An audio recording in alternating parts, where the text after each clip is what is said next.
Hey, good morning, everybody. It is day 131 of spiritual healthcare, and it is also 2 days before Christmas. It is 2 days. We are like the day before Christmas Eve today, which is Christmas Eve, I guess. And how cool is that? We are like we're coming up to Christmas finally. And I know a lot of people out there are really excited. I know you guys are getting ready with your kids and whatnot. It's been such a weird year. It's been such a weird year, and it is finally the holidays, and I hope you guys have been having a really good Christmas week. Good morning to everybody tuning in. As I say, this is like it's amazing how people, at least I know in Edmonton, have really come together to start to celebrate the holidays, and it's really neat to watch because I think people want to celebrate this year, which is amazing. It's a really testimony to people in general, isn't it? So good morning, everybody. Good morning, Sally. Good morning, everybody that's tuning in. It's nice to see all of you. And today we got a great question that came in by email, as well as some really weird and bizarre and creepy Christmas traditions that I'm going to share with you guys because we've got to do a Christmas edition of Spiritual Healthcare. It's really interesting how people are taking this time this year to find meaning, and I think a new meaning in the holidays and in Christmas and in everything that's happening. There's been, I think, a lot more paranormal questions that have come in relation to things that are, how people's emotional states and is impacting our environments, because people, needless to say, have been home more often. So it's been really interesting this year to see the turn of events, to see how people have processed not only paranormal information, but how they're processing the holidays and stuff like that too. So good morning to everybody that's logging in. It's nice to see all of you. And also, so this is really cool. I actually want to start out with this because I got this awesome message this morning from Gareth, who joins us for spiritual healthcare like every single day. And I have to share this with you guys. So he actually wrote a song called Seeker, and it is really cool. It's really ambient. I'm going to post the link to it on SoundCloud on the Entity Seeker Facebook page so you guys can hear it. Apparently it was inspired by Entity Seeker, which I think is super cool. And it's amazing. Like, it's a really neat sort of ambient piece. You want to like put your headphones on and just sort of zone out to it. It's a great piece to meditate to as well. So I'm going to throw that out there and throw the link to that up on SoundCloud for you guys because it's really, really good. So I will do that later. So today I wanted to go through some of like the weird Christmas traditions because I think there's some really bizarre ones out there that some of them have to do with ghosts and the paranormal as well. And also just a big question that came in actually that from Dan about people who are haunting places that don't have a history of being haunted. So this I thought was really interesting because I think a lot of people have questions about this. It kind of goes back to the old adage of, if somebody dies somewhere in a horrible way, then they must haunt the place. And that's just not true. Or if people have died in a place and therefore there must be a haunting, and that's not true either. So I wanted to get to that also, and I think I'll tackle that first before we get into the Christmas tradition stuff. I thought this was really interesting. So it's a rather long email, so I'll do my best to condense it. But he basically had a case recently where the owner of the business basically, as he says, got an earful of an active, like an employee. An employee was still there after death. So there was like printing of reports, phoning other employees, like ghost phone calls, acting like there was somebody there and there just simply wasn't. And what really stumped him was the fact that there was no death associated with the building or the business or anything like that. And his basic question was, why the heck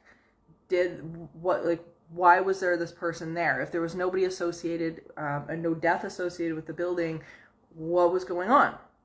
So I actually have gotten a number of these cases throughout my career, and read about numerous of them as well. And there's going to be a couple of on the upcoming season of Haunted Hospitals that'll be the same, that are kind of neat. There was actually a case, I think, on season 1 where I think it was season 1 or season 2. It was one of them where there was a lady who kept seeing what she felt was like a shadow person that was following her around and had this hat on. And it weirded her right out. She didn't know what was going on. And then she ended up at the end of the case discovering that it was actually her dad. And it was her dad that was just hanging out with her at work, was coming to work with her. The other staff members would see him and whatnot. It was really cool. So it was really, really cool. So another case where the place doesn't necessarily have to be haunted. We have to remember that these entities don't get stuck places. They're in and out all the time. So it doesn't necessarily have to be somebody who worked at the location or had a history with the location or anything like that. Sometimes it has to do with there's a history with somebody that's there. There's somebody that's there. And the other thing is that non-physical, and I think this is something that's really cool and something to definitely keep note of, keep it in your back pocket, is the fact that non-physical really does stay aware of us. And when it stays aware of us, and it tends to send us help when we need it, or when we allow it, I should say. And I think in a lot of these situations, when we have a case where you've got some sort of mystery employee or somebody that's like shown up at your house and you're like, who in the heck is this? Who is this person? That, it doesn't necessarily have to be somebody that you know. Sometimes it's somebody who's just there and has decided to connect with you. So I don't think it's necessarily something that has to be associated with the death of the building or anything like that. And ultimately, usually, and you can go back through cases, on the Science Encyclopedia and stuff like that for this as well.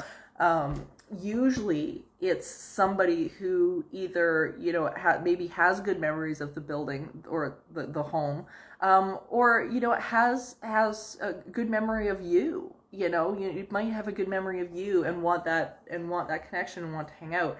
I've had throughout my entire life, this happen so frequently where I've had spirits that have kind of been in and out, and they're there one day and gone the next day, and I never see them again or never hear from them again.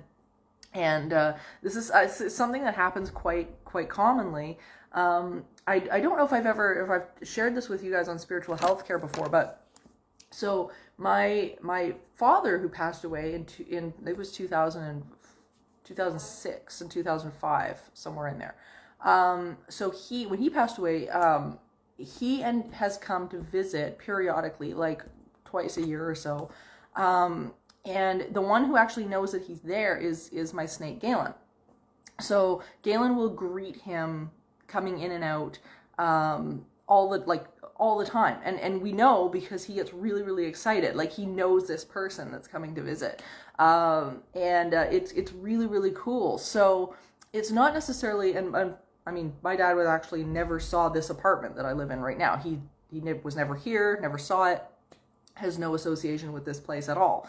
But he comes and visits with Galen and whatever, and back and forth all the time. So I think we have to let go of this notion that has been there for so many decades that, if somebody has to die somewhere or get stuck somewhere in order for this to, for there to be a haunting there. And it's just not true. There's lots of places too where there's been murders or there's been, grisly things happen and whatnot. And, there's nothing that's actually going on there now. The place is just, new people move in, everything's fine. It's, it's really interesting. I think the other factor that plays into, these scenarios where you've got, people who, or the building doesn't necessarily seem to be haunted. Like, say, for example, you've got a brand new house. I'm working a case right now down south of Edmonton where it's this great, big, beautiful acreage, and it's beautiful, and they built it from the ground up. Brand new property, brand new house, the works. And it's probably one of the most active cases I've ever had. Straight up. It's like, it's so busy. It's insane. All sorts of really bizarre stuff going on. So yeah, I think it's all interplayed, and it also depends too on, of course, people's state of being. You know, you walk into these places, and you know the emotional state in which you're resonating is going to set you up to receive whatever it is that is on the frequency that you're emanating. So if we look at it like, as I say, like a radio dial, as I've said before, and you know, if you're resonating predominantly in a negative emotional place, that's predominantly the frequency you're going to be receiving on, right? So and it's the same thing if you're you know, a more positive person, you know, you're processing through your stuff daily, and you know, you're a little bit more on the positive, maybe balance side, you get that as well, right? So you're going to be resonating within that. So there's a lot of factors that play in, but ultimately definitely something that, you know, it's not necessarily attached to the place. Usually the only type of hauntings you get that revolve around a location usually is something like residual energy, where the residual energy is just replaying, or an image, sound, sight, smell is replaying in the environment, and it's not intelligent, it's just that sort of mirror facing back at you. So something to think about. So I wanted to go through some of these with you guys today, because last week we talked about Krampus, and we talked about the history of Krampus, because my dear friend Chad Lewis sent me a Christmas card with Krampus on it, and this is actually a tradition where it goes back a very, very long time, where people would send each other Christmas cards with Krampus on it. So needless to say, I got a Krampus Christmas card, and it's fantastic. I think it's great. It's a great tradition. So we talked about Krampus and whatever, but there was so many weird Christmas traditions that have come about over the last, you know, number of centuries, that this is really cool. And Dan just got here. He says from your email, so go back on this later. So there's some really, really good ones and some really creepy ones. So I want to go through some of these with you because it's worth a laugh. So in the States, and this is our first one, and this was a long held belief that this actually came from Germany, and there's no actual reality or trace that this actually did come from Germany, but it seems to have come from the US. And it seems like it's called hide the pickle. And it's as weird as what you think it is. And it's like, I swear to God, there's not the overtones you think it is. But apparently in the morning, parents will hide a pickle. Maybe some of you guys do this. I don't know. They hide a pickle, and the children have to search for the pickle somewhere in the house or in the Christmas tree or whatever. And I've never heard of this before. I thought it was hilarious and so weird if you don't watch your phrasing. But apparently this is a most predominantly a US thing. They're blaming it on Europe, but apparently it's not European. So in Greenland, it gets really strange as well. There's actually a Christmas delicacy, which is essentially the body of a seal, and it's stuffed with the carcasses of 400 birds.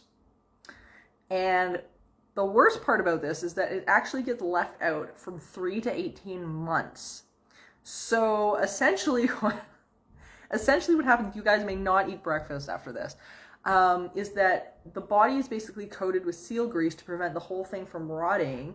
The birds inside basically ferment at that time period. So when the seal is finally opened at Christmas, the whole thing gets eaten raw. So there we go. So Merry Christmas, there's your seal.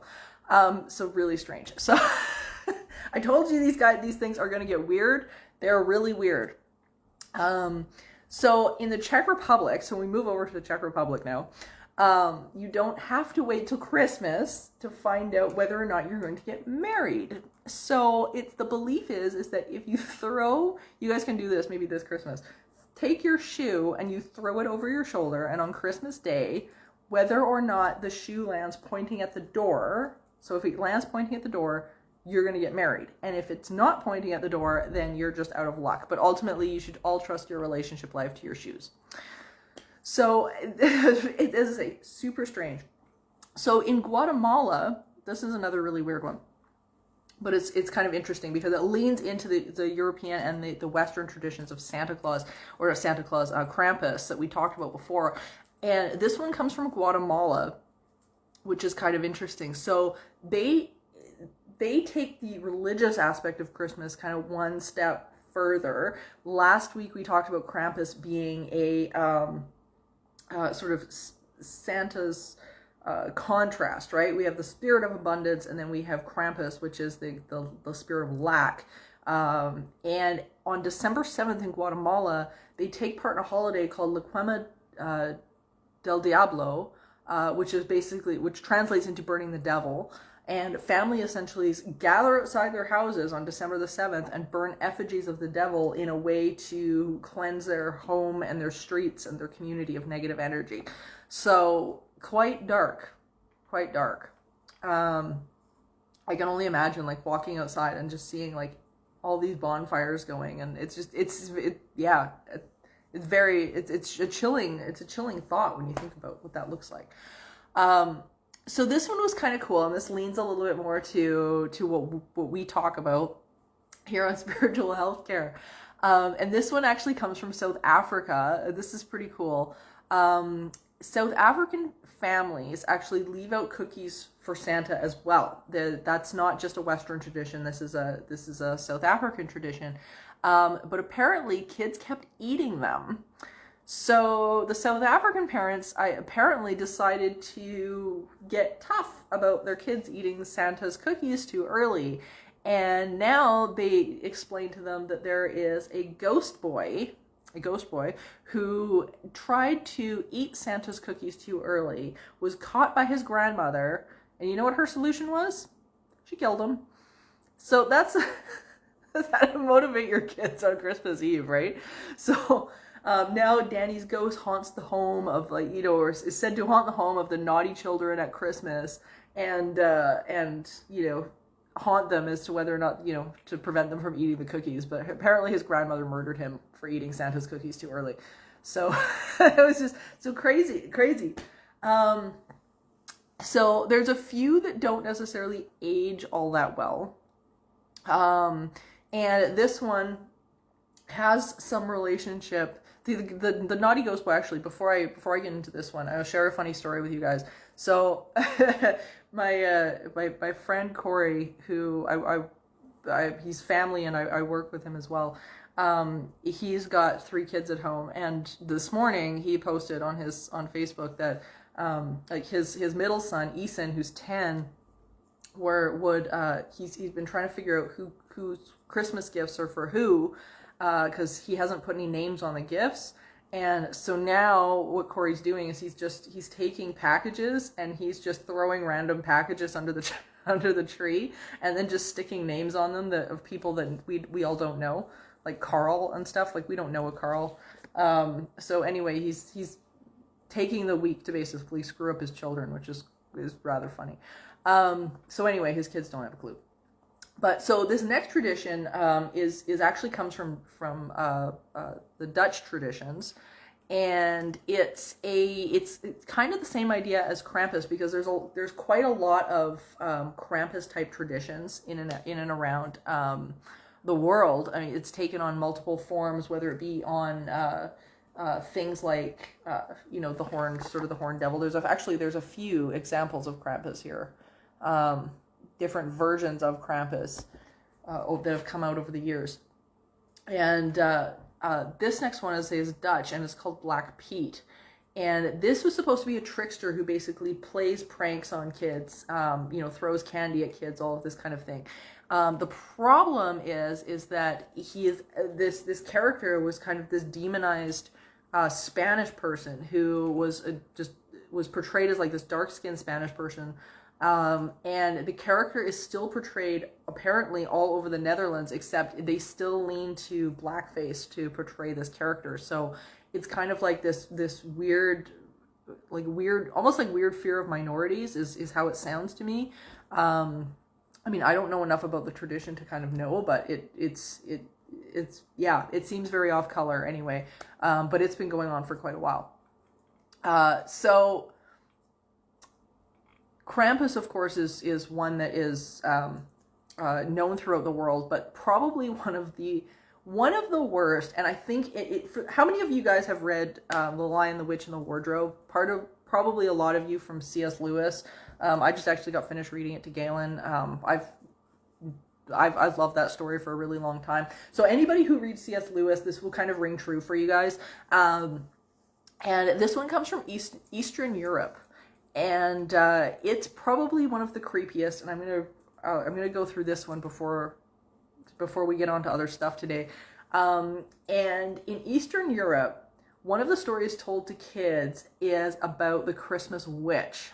Okay, so for those of you guys who read Lion, the Witch, and the Wardrobe, you'll remember the White Witch, and who she represented. She was this great big tall sort of half giant who was all dressed in white, but terrible. She was a terrible character, a really great villain. So the Christmas witch in the Eastern European traditions has two faces: a nice face that she shows to children, and then a scary face that she shows to the bad ones. So it's almost like representing kind of like a narcissist type character. And she comes into homes on the 12th night of Christmas and leaves a piece of silver in the shoes of nice children. For bad children, and this is where it gets super dark, you guys, she slits open their bellies, takes out their organs, and replaces them with pebbles and straw. As if kids don't need something to worry about on Christmas Eve. So how crazy is that? She's just super dark. A lot of the Christmas legends, a lot of the folklore that's in and around Christmas is so nasty. Like, it's right out of a horror film. And this one, I think, takes the cake for the whole lot of them. It's really, really bizarre. So, but we see these various sort of winter cult-like imagery and things like that in a number of different, not only religions, but folklore and fairy tales and things like that. And when you go back and you start looking at some of this Christmas folklore, ultimately the folklore in and of itself it constantly changes. It's constantly morphing. It's constantly becoming something new. Even when I'm investigating cases that have to do with First Nations lore and stuff like that, you can go back and see the morphing of these stories and these tales. Things like Krampus, things like some of the native lore like Wendigo. You can even see how the stories have morphed over the years, and it's really, really interesting. But the winter, I think, brings about a lot for people. It brings about a lot of dark imagery for a lot that endure long winters, right? I mean, here we've got, I know in Alberta, in the prairies where I am, and even with Chad, who lives in Wisconsin, where there's long winters in that part of the U.S. I think the long and the dark of the winter months brings about a lot of these types of stories.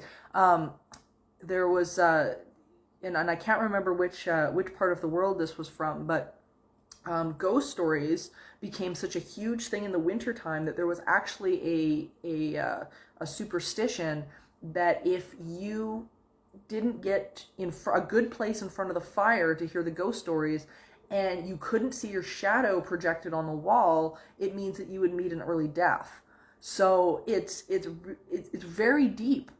All the winter folklore and stuff like that. It gets very intense, very deep, and it's really rooted in with the paranormal. Back, of course, in the 1800s and things like that, incidents of starvation, of freezing to death, all of these things, it all starts to run together, right? And so you can't help but start to tie in, I think, some of the notions of the paranormal and whatnot. And and then when you start digging into some of this stuff, some of it can get quite real. It's really interesting. So anyway, I wanted to share some of this with you guys because I find this I find the winter lore and stuff like that so fascinating. As we sort of move into like the day before Christmas Eve. Tomorrow's Christmas Eve. How crazy is that, hey? It's like Christmas Eve already. I hope you guys are going to be celebrating something. Even if it's just, whatever it is. Happy Hanukkah to those who celebrated Hanukkah just this last week, and whatnot. I know a number of people that have celebrated that, which is super cool. There was a great video put out by the NDP party in Alberta, or in Canada here, where they had a young boy who looked about 8 years old or so, and he was taking people through the tradition of Hanukkah from his perspective, and I thought that was super cool. Sally says she's not heard of any of these traditions and hadn't heard of Krampus until the movie came out. I grew up with the regular tradition, like decorating the tree after Thanksgiving and going to Mass on Christmas. Yeah, and I think most people, I think that's pretty much where they resonate, like somewhere between that and the pagan traditions. I'm Norwegian, so both my partner and I are Norwegian. So we've there's a lot of sort of the pagan overtones to Christmas. Like the tree and that kind of thing. So it's neat, but I think most people fall where you are, Sally, where they're kind of in the middle somewhere. I don't think there's too many people telling children that there's going to be a white witch that comes and disembowels them when she's in a bad mood. Just that's my, I don't know, maybe Corey might. Anyway, so I wanted to read you guys something from Faith in the Valley today, just to be a little bit of a reminder that this Christmas really does need to be about self-care as much as it is about caring for other people. I know there's a lot going on online of people just really getting down on one another for not caring enough about other people.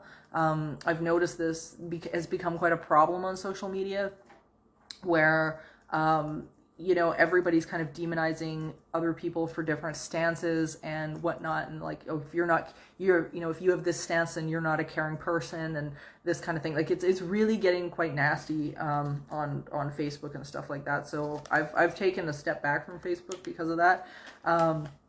But I think we have to remember too that it's not about pointing fingers. It's about looking after yourself. And when you're caring for yourself, what other people are doing doesn't matter. So I wanted to leave you guys with this for the holidays so that you guys remember to look after yourselves this holiday. And it's a bit of a poem, and it's kind of works for a nice meditation as well. So check this out. And it's called You're Full of It. I really thought I loved myself. I thought I knew who I was, what I wanted, and I believed I could have it all. I really thought that I was clear and balanced and spiritual as all get out. I knew I was tired and restless. I knew it was hard for me to see, to hear, to keep still. But it wasn't because I didn't love myself. It was because I had so many wonderful things to do. Then one day, I crashed, and I cried, and I came to face to face with the truth. I didn't know how to love myself at all. What I was really good at was giving pieces of me to people and causes and conditions and situations. So one day I sat and sat and sat, waiting for the love to return. It did, and it was nothing like I've ever known before. Only love can make you better. So I love that. I loved that poem, and I wanted to share that with you guys so that you could think about that, replay that if you want, because y'all know these all go up on entityseeker.ca as well as the YouTube channel. So, but I think it's really, really important that we kind of take a step back this season and be able to focus on ourselves at some point. It's as much as it is about giving to other people and having the joy of giving to other people. I think we really need to remember that we've got to look after ourselves at the same time this year, because there has been so much that has gone on. There has been so much that we have been called to do over the last year, that being able to take that step back is going to be really, really important, at least for the next few days. And to check in with yourself, take the opportunity, check in with yourself, figure out if there's something you need to clean up, and if you're putting all of your effort into into causes or external stuff and whatever, to take a step back and see if you need anything, right? Because so often we wait for people to ask us, hey, are you okay? Do you need anything? But we don't actually ask ourselves. So are you okay? Do you need something? Ask yourself and do your best to take the time to do it if you can. So we can't go without some affirmations. And this is, as I say, we are 2 days out from Christmas, everybody. So these are good ones. So everybody take a breath.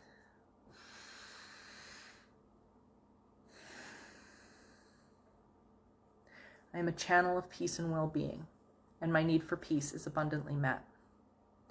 I unconditionally accept, love, and appreciate myself and who I am. I recognize and am grateful for the abundance that is constantly flowing into my life, which I can choose to allow or not. I feel with every breath a sense of peace and love. I help others by maintaining and tending to my connection with Source as much as possible. This well-being is accessible to me, even in a sea of uncertainty. And at this moment, all is well. I'm able to liberate myself from my past and live with peace and serenity. I can see and appreciate all the beauty and abundance of the life around me. I am able to embrace love while letting go of fear.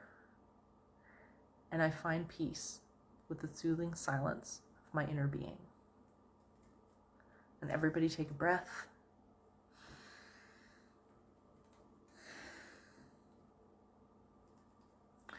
So thank you guys for another amazing morning of spiritual health care. A tip that I heard that I think I shared last time, but I can't remember. It was, if you guys have people coming over for the holidays and whatnot, and are worried about family infighting, because and I thought this was such a brilliant tip, because there's been so much conflict over, like, political conflict and, stances on the virus and all of this stuff. A lot of people I know are really afraid of the infighting with family members.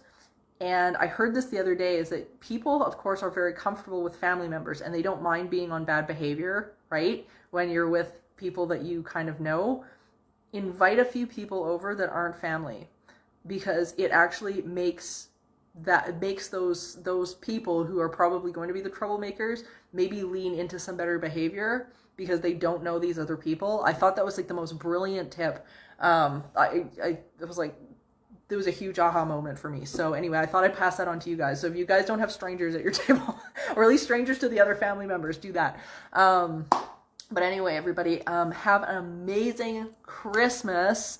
I will be talking to you all, of course, after the holidays next Wednesday. I hope you guys have a wonderful Christmas, and stay safe, treat everybody kindly, and I will see you all next week. I will also be posting Gareth's song that he wrote for Entity Seeker on entityseeker.ca. He's got a SoundCloud account, and it's really cool. The song is called Seeker, as I was saying at the beginning of this, and I will post it for you guys so you guys can take a listen and share it and get it out there. It's really cool. So thank you all so much, and I will see you all next week, guys. Bye.